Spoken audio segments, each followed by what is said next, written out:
보자. 자, 가나다라 마바까지 6개의 지문을 가지고 2개의 내용으로 요약을 해야 돼. 나누어서. 자, 1번 논제가 그거였죠. 그러면 가나다라 마바까지 할 텐데, 문제는, 자, 봐봐. 가나다라 두 이용으로 요약하는. 이게 중요한 거야, 이게. 이게 뭔데? 이게 기준이라고, 기준. 우리가 뭘 나눌 때 기준을 주면 쉬운 거야. 너, 만약 있잖아, 문제 1번에 가나다라 마바를 두 이용으로 분류하고 요약하세요. 이렇게 기준 없이 준다고 생각해봐. 어렵죠. 서울대 문제가 옛날에 이랬어. 그러니까 기준조차 못 잡으면 나눌 수가 없는 거야. 나눴다고 하더라도 확신이 없는 거지. 근데 얼마나 좋아.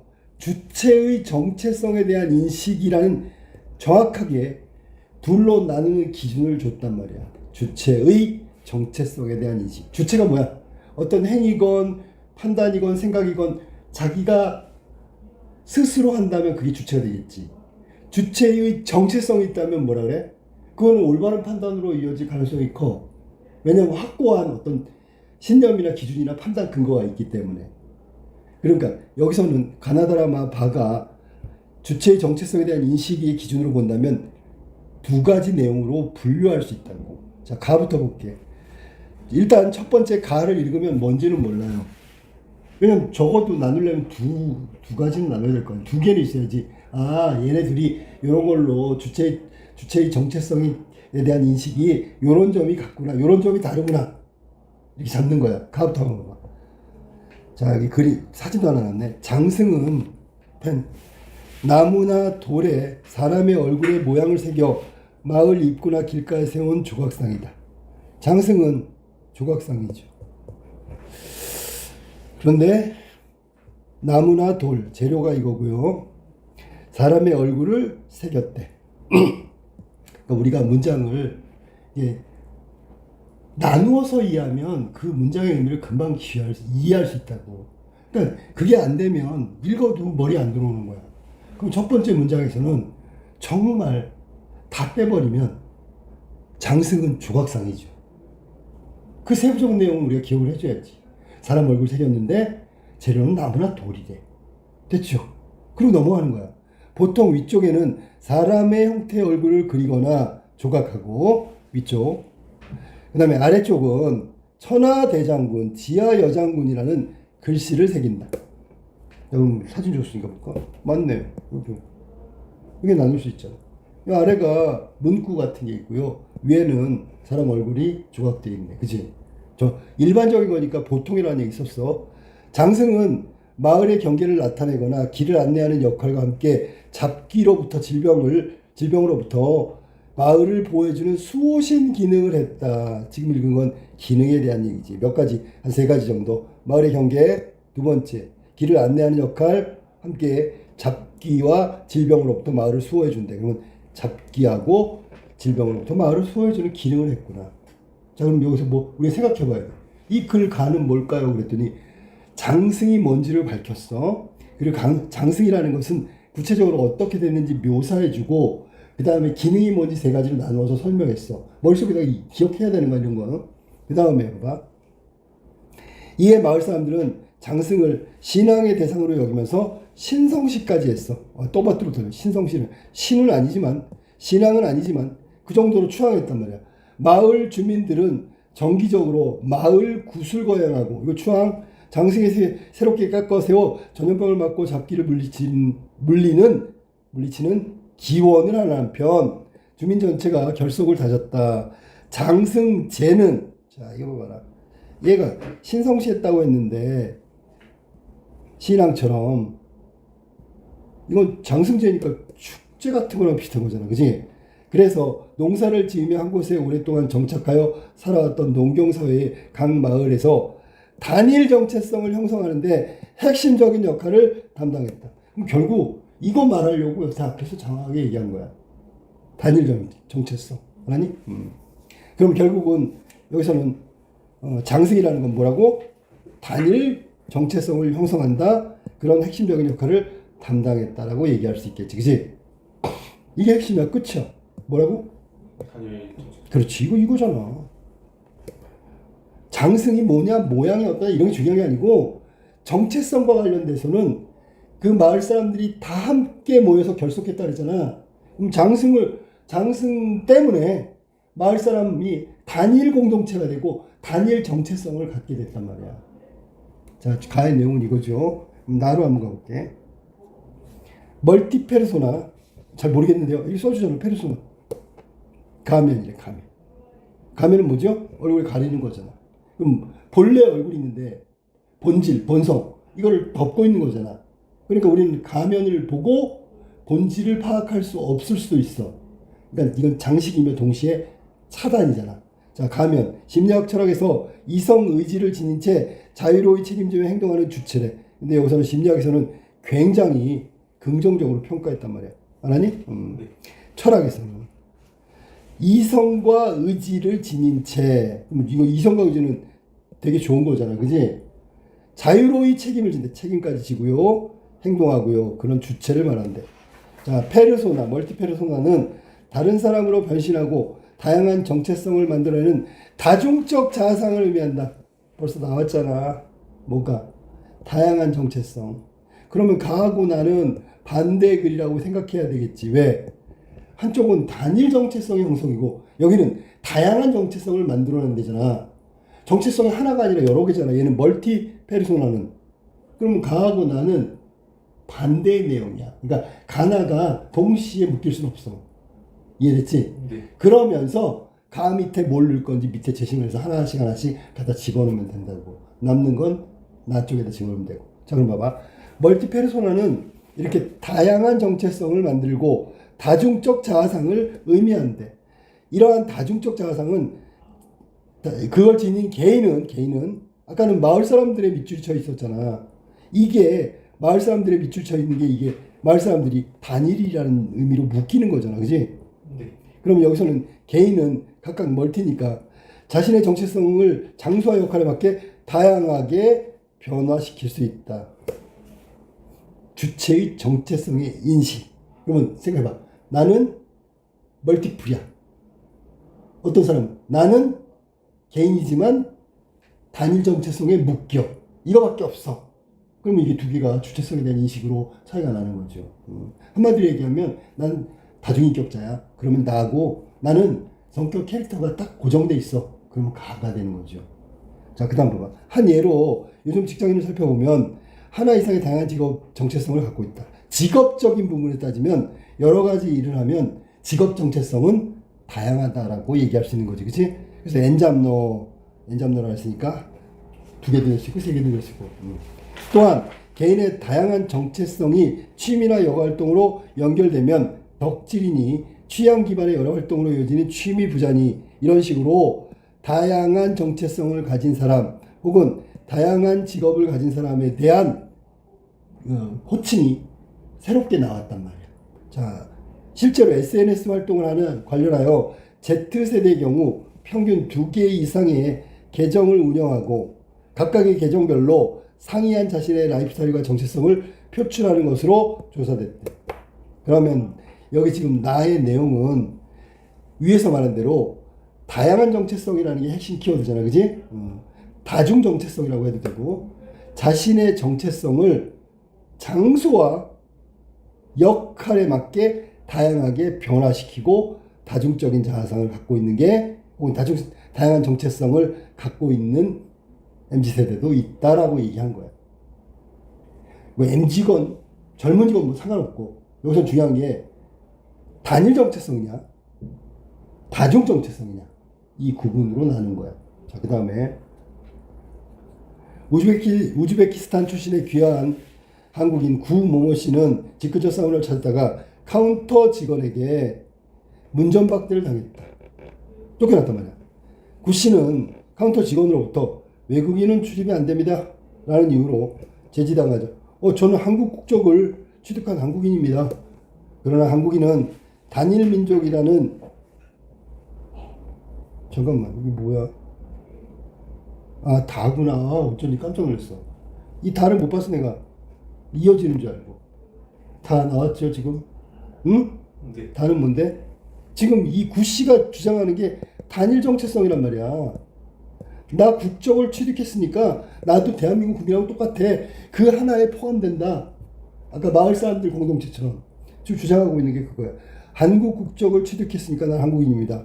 나도 똑같습니다. 한국인은 단일민족이라는 인식을 가진 카운터 직원은 당신의 외모는 외국인이기 때문에 한국 국적이 있어도 출입할 수 없습니다. 이 사람이 지적한 건 외모였죠, 그지? 라고 말하면서 입장을 막았다. 카운터 직원은 구 씨를 외국인으로 간주하며 한국 손님들은 사우나에 외국인이 오는 걸 싫어한다라고 밝혔다. 그럼 여기는 지금 직원을 중심으로 한다면 직원하면 단일 정체성이죠. 앞에서 말한 대로 하면 키워드가 단일 정체성이야. 주체가 있잖아. 단일 정체성. 한 가지의 아이디 정체성. 이게 중요하다고 생각하고 있는 거야. 여기 직원이 바로 그거다. 그러니까 구씨 같은 경우에는 국적을 취득했지만 이 단일 정체성을 갖고 있는 직원에게 문전박대를 당할 수밖에 없는 거죠. 알았지? 네. 단일 정체성을 보여주고 있는 내용이야. 라고 할게. 이 그림은 제1조선미술회 소속 작가 표세종이 그린 1958년에 그린 내년은 우리 학교에라는 작품이야. 어디라고 했어? 제1. 1953년 설립된 제1조선미술회는 백름이라는 미술사학자에 의해 세상에 알려졌다. 백름의 연구에 따르면 제1조선미술회 소속 작가들, 한반도에 뿌리를 두고 일본에 사는 제1조선인의 다양한 삶의 모습과 정체성을 그렸다. 다양한 정체성을 그렸대. 이 사람은 지금 봐봐라. 일본에 있는 작가잖아. 그러면 단일 정체성을 가지면 어떻게 해야 되지? 일본 사회에 동화되거나 귀속돼야 되잖아. 근데 이 사람은 다양한 삶의 모습과 정체성을 그렸다는 얘기는 당연히 다중 정체성을 강조하고 있는 거죠. 맞지, 그지? 네. 실제 이들은 제1조선인 생활, 제1조선인의 북한 귀국, 4.19 혁명 등 다양한 테마로 전시회를 개최했고, 백름은 이들에 관한 연구를 통해서 성별 출신에 상관없이 다양한 삶과 다양한 정체성을 존중하는 사회에 관해서 늘 생각하게 되었다고 얘기했어. 그리고 여기는 다중 정체성이죠. 백름이라는 사람이 그 제1조선 미술회에 소속된 그 작가들, 즉 우리나라 사람이지만 일본에 살고 있는 작가들을 보면서 그들의 작품이 다양한 어떤 삶의 모습과 정체성을 그리고 있잖아. 그래서 이 사람이 봤을 때는 다중 정체성을 연구하기 시작한 거야. 이거는 뭐에 속한다고? 다중 정체성. 됐죠? 네. 그래서 여기에 라가 여기 들어가야 되고요. 다는 여기 들어가야 되고요. 됐지?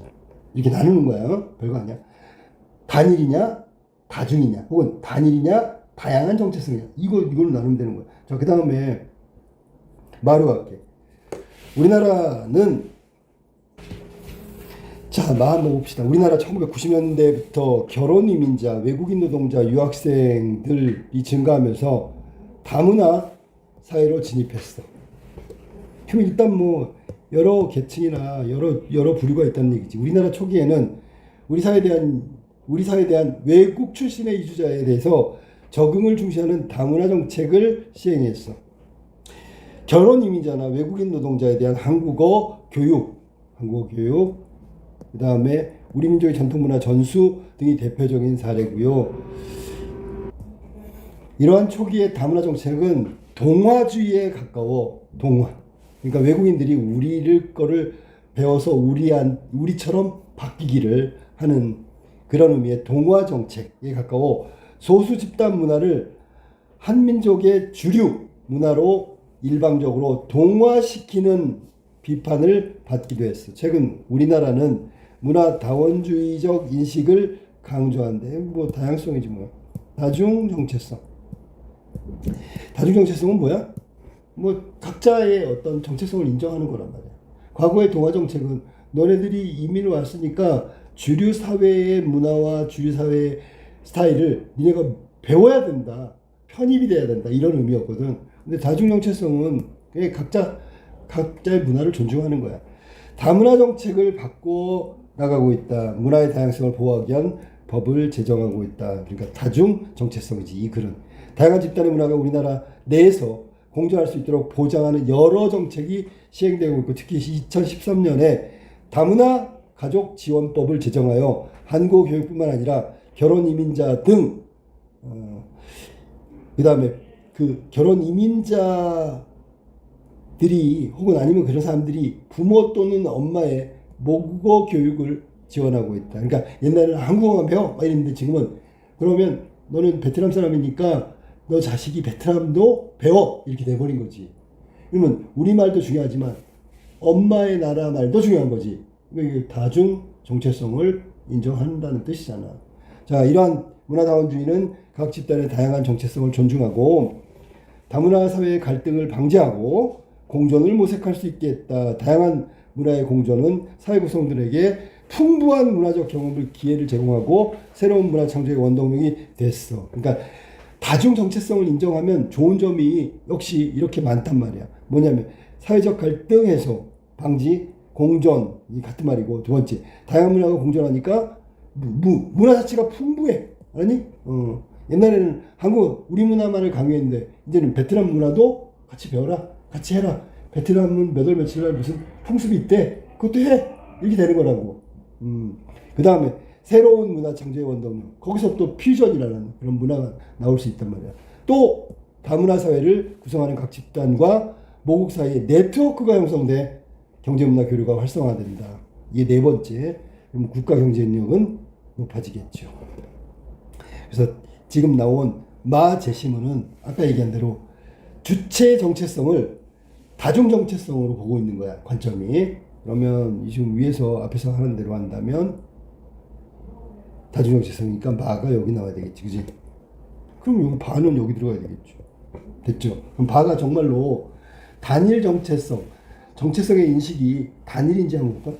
삼국통일 직후에 통일신라는 삼국을 하나로 통일했음을 뜻하는 사만 일통의식, 사만 일통의식, 통일신라 새로운 통합 정체성을 내세우고 있다. 단일 정체성, 이를 바탕으로 고구려인, 백제인, 신라인을 하나로 묶는 삼국 유민 통합 정책을 시행했어. 우리는 하나야, 같은 민족이야. 통일신라는 하나의 독립된 천하를 상징하는 중국의 구주제를 도입하면서 전국을 9개 주로 편성했어. 그대로 한 거지. 중국은 땅이 넓으니까 9개 주로 나누어서 통치하는데 우리는 하나야, 연합체야, 뭐 이런 거지. 똑같이 구주제. 삼국의 옛 땅에 각각 3주씩을 두어서 균등, 대등하게 여기 나왔구나. 하나로 통합했다. 각각을 인정하면서. 결국은 각각을 인정했는데 이게 공통 분모로 인정한 거야.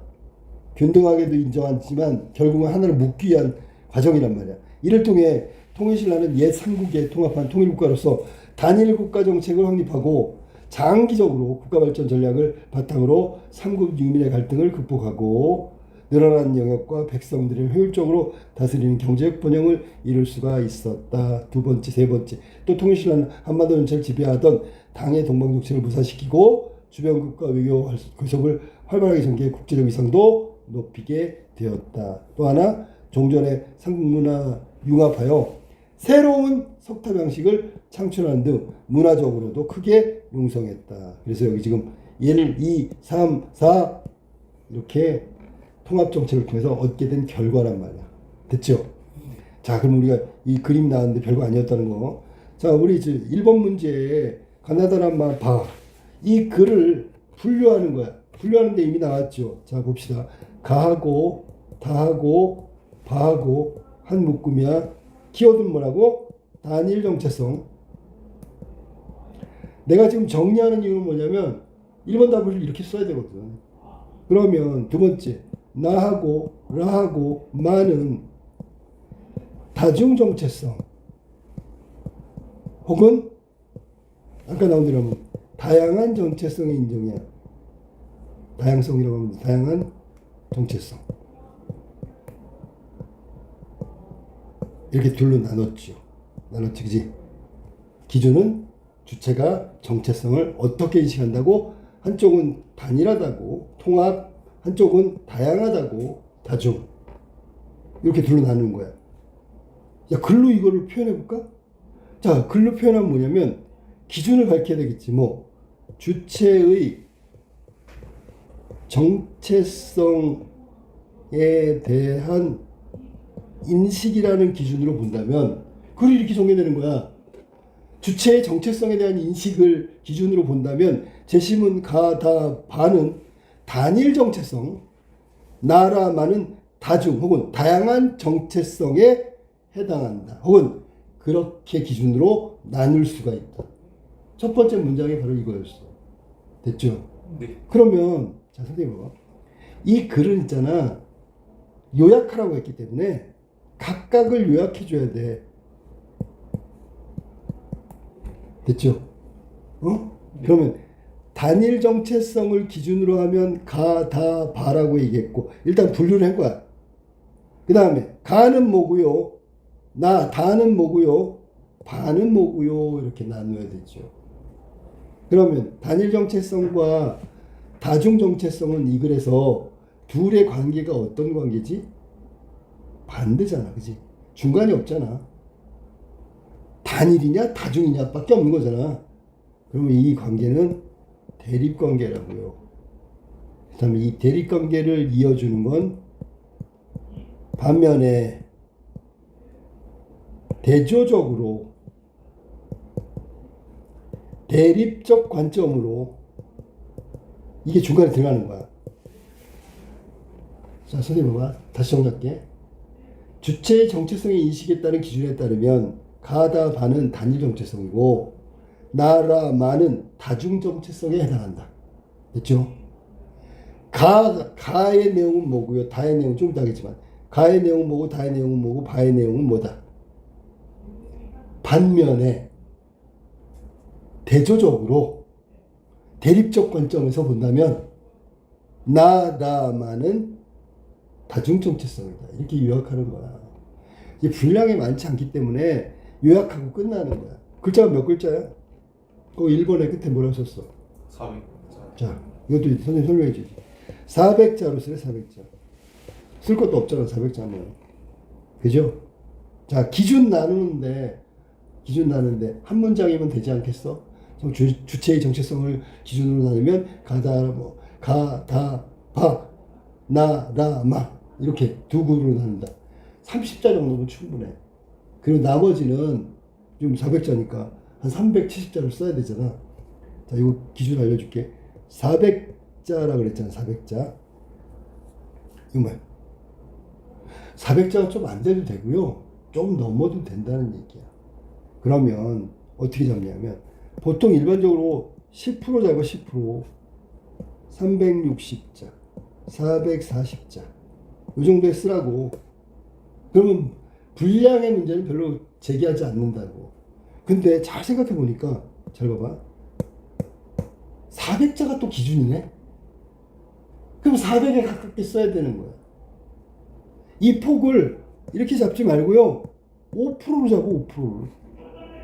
그러면 380자에서 420자가 되겠지. 맞지? 네. 이렇게 잡으라고. 알았지? 네. 그러면 더 400자에 가깝고 이 정도면 돼. 그리고 400자를 준 이유는 400자 정도 논의할 내용을 충분히 적당히 논의했다고 본 거야. 근데 어떤 친구가 300자 썼어. 이거는 400자 기준으로 보자면 너무 터무니없이 작은 거잖아. 나 이거 잘 써야지 500자 썼어. 이거 다 감점 요인이고 심하면 빵점이야, 빵점. 안 준다고. 논술은 조건을 주거든 약속하는 거고요. 그렇기 때문에 조건에서 벗어나면 감점이 되는 거야. 그래서 논술은 100점 받기 위해서 공부하는 게 아니라 100점에서 시작하는 거야. 그래가지고 잘못된 걸 자꾸 빼는 거야. 실수한 거, 맞춤법 틀려? 그러면 뭐 1점, 2점 별로 차이가 안 나니까 그런 건 상관 안 하는데 내용이 틀려? 그러면 이거 10점 감점. 그럼 왜 탈락이야? 왜? 10점이면 어마어마한 점수거든. 그래서 빼는 거라고 생각하면 돼. 그러니까 실수를 하지 말자. 400자를 요구하면 400자에 맞게 쓰자. 못 맞추겠으면 아까도 얘기했지만 5% 정도, 플러스 마이너스 5% 정도 이 정도에 맞추면 그래도 뭐 특별한 문제는 안 보인다고 보는 거지. 알았지? 무슨 말인지? 네. 자, 그래서 1번 문제는 그렇게 둘로 나누고 각각 이야기하는데 내용상 두 묶음이기 때문에 중간에 문단은 안 바뀌지만 내용이 바뀔 때 그때 접속을 이런 식으로 표현하는 게 좋다. 선생님 이거 싫은데 싫었어. 뭐 내용. 자, 나 단일 정체성으로 나눌 수 있다. 그와 반대로 이렇게 써도 돼. 그런데 제일 많이 쓰는 건 이거야. 반면에야. 반면에. 상투적이지만 왜 반면을 많이 쓰는 줄 알아? 다른 것도 다 뜻은 맞는데 얘가 세 글자잖아. 세 글자면 이런 느낌 있지. 그 대립적인 관점에서 따르면 글자 수를 많이 채워버리면 사실 얘가 주가 되는 게 아니잖아. 그지? 진짜 얘기해야 될 거를 안 쓰고 딴 거를 막 채웠다는 느낌이 들잖아. 간결하게 그냥 문단 간의 내용 간의 관계가 정반대의 내용이다. 이렇게 생각하고 쓰면 된다고. 자, 그러면 원고제하에다가 이걸 쓸 거야. 400자니까 그게 한 면을 쓰는 거야. 400자만 쓰는 거야. 나도 쓸 거야. 좀 이따 확인할게. 두 가지를 분류하고 요약하라고 그랬잖아. 그럼 일단 먼저 하는 것은 분류야. 주체의 정체성 인식을 기준으로, 이거 기준이고, 두 개로 분류했대. 가하고, 다하고, 바. 이거는 단일 정체성의 인식으로, 됐죠? 네. 그 다음에 나하고, 라하고, 마는 다중 정체성의 인식에 해당한다. 인식이며, 이렇게 바꿔도 되겠지. 고치는 거야, 지금. 앞에 건 가다, 바는 단일 정체성의 인식이며, 나라마는 다중 정체성의 인식을 이야기하고 있는 거야. 거기에 해당된다. 자, 먼저 그러면 순서대로 해야지. 가, 다, 바를 먼저 얘기하고 한 문단으로. 가는 마을 주민들의 장승제. 이게 근거야. 이걸 통해서 마을 사람들이 하나가 되고 단일한 생각을 하고요. 똑같이 기원하고 농업사회니까 풍년이 들기를 기원하고요. 질병에 걸리지 않기를 기원하고요. 이걸 마을 사람들 모두가 거의 같은 생각, 한 가지 생각을 하게 만들어주는 게 장승제라는 축제야. 그럼 장승제는 어디서 왔을까? 그러면 장승에서 왔겠죠. 그럼 결국 장승이 기본이 됐는데 신앙처럼 추종했다? 그래서 만든 게 장승제야. 그러니까 이게 단일 형성을 만들어준 거라고. 단일 정체성.